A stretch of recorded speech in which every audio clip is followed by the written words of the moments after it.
ISIS is trying to come to the U.S. through Mexico.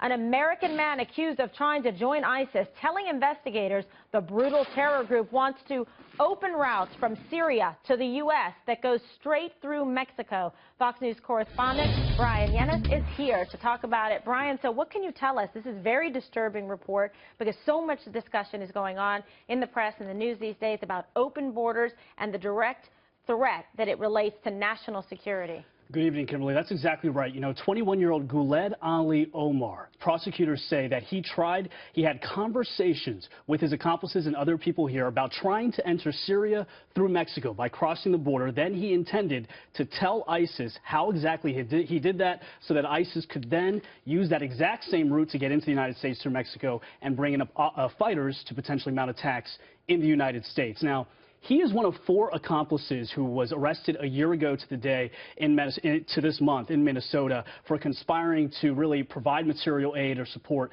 to ISIS. This was a big-time investigation in Minnesota. We're talking about a 10-month investigation. 10 people were arrested for conspiring to provide material to ISIS. 5 of those people fled guilty. These 4 are fighting it in court, and the trial is on May 9th. One of those men actually is believed to have made it into Syria. Now, in terms of the wiretap conversations and the informant, they have these guys talking about wanting to kill an FBI agent. They have them talking about wanting to use homemade rockets to shoot down civilian airlines.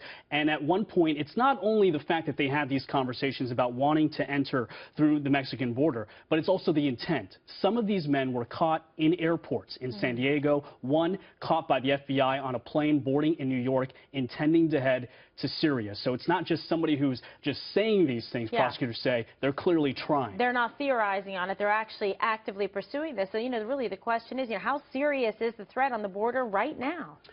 Homeland Security, the U.S. government, Mexico will tell you there's no hard evidence of ISIS or foreign terrorist organizations on the border. It's just not there. They'll tell you that there are more Middle Eastern immigrants that are trying to enter the country. We've seen the uptick between 2006 and 2011. We've seen about 1,900 Middle Eastern immigrants or more have been trying to come in. Recently, we saw 8 Syrians try to cross from Texas. They were cleared. But the bottom line is that while there is no real hard evidence, they look at what's happening in Europe. They look at Hamas and how they went into Israel using tunnels. We know that cartels are using tunnels to go from Mexico into the United States. And so now you've got people that are saying, well, clearly, if somebody like this in Minnesota has this idea and wants to help ISIS to find routes into the United States, then clearly they can, just like any other cartel, find means to come in. They can use some of those same routes to be able to do it. And there is that narco tie with these ISIS terror groups and Al-Qaeda. Both governments will deny it, though. No real evidence, they say, of an ISIS. We know they're trying. Those are the people we've caught. What about the ones that pierce through? All right, Brian, thank you so much for your time this evening. Thank you. A 2016 GOP frontrunner Donald Trump warned of this very threat we've been discussing before he even began his presidential run. You can certainly have terrorists. You can certainly have Islamic terrorists. You can have anything coming across the border. We don't do anything about it. Former Arizona governor and Donald Trump supporter Governor Jan Brewer goes on the record. And if anybody knows about the borders in this country and the threat that it produces to us to have these open borders for people to get through, it is the governor tonight. So thank you for being with us. Thank you, Kimberly. So how serious is this threat on the U.S. borders tonight? Well, certainly those of us that live along the border and border states, we are concerned. I think the population of the citizens in Arizona, of course, feel as if we are the pathway. And we know that the borders are open and that people are coming across of all kinds of description. And now that we have recordings of people right here amongst us intending to make a route going out of Mexico to inform the terrorists that they can take that same route in, I think that we should all be alarmed. We have stood up and we have cried out to our federal government to secure our borders. And we've seen what has happened in Western Europe, and there's no reason why it can't happen here in the United States. It's alarming. So I want to talk to you a little bit, about your endorsement of presidential candidate Donald Trump. And border control, you've said before, played an important role in your decision to endorse him. And how do you feel that his immigration and border patrol policy will help to keep people like ISIS and other terror groups from getting into the U.S.?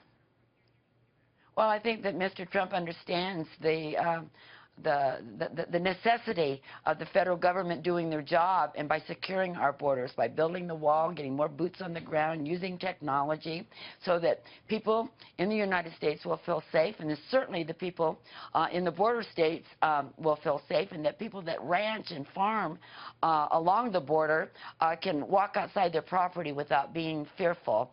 It's a disgrace that our federal government doesn't step up and do something, and now we've got a presidential candidate that's a leader who will probably be the next president of the United States, that will have open ears to listen to us. You know, we shouldn't have to have people, Kimberly, in my opinion, out there screaming out loud, secure our borders, do your job, and then the federal government tell us that we can't do it. Yeah, especially when you hear all the reports, people basically just walking right across the border. What's to prevent someone like an ISIS recruit, like we heard in the previous story, of doing the very same thing and then taking the routes that they were successful to be able to penetrate and cross, from telling others the same way to do it? Absolutely. I mean, it just makes common sense. Anybody could understand that, if everybody else is coming across, why can't the terrorists come across? And they don't like us, and they don't have any consideration whatsoever for life. And, they're willing to blow anybody up at any time. And we need to be protected, and we need a president that will protect us. And Donald Trump brought it back on the forefront. And for those of us that believe in a secure border and the rule of law, we thank him for that. Yes, and there's open terrorism, forums on the Internet talking about this exact thing and how easy it is to get into the United States. Governor, thank you so much.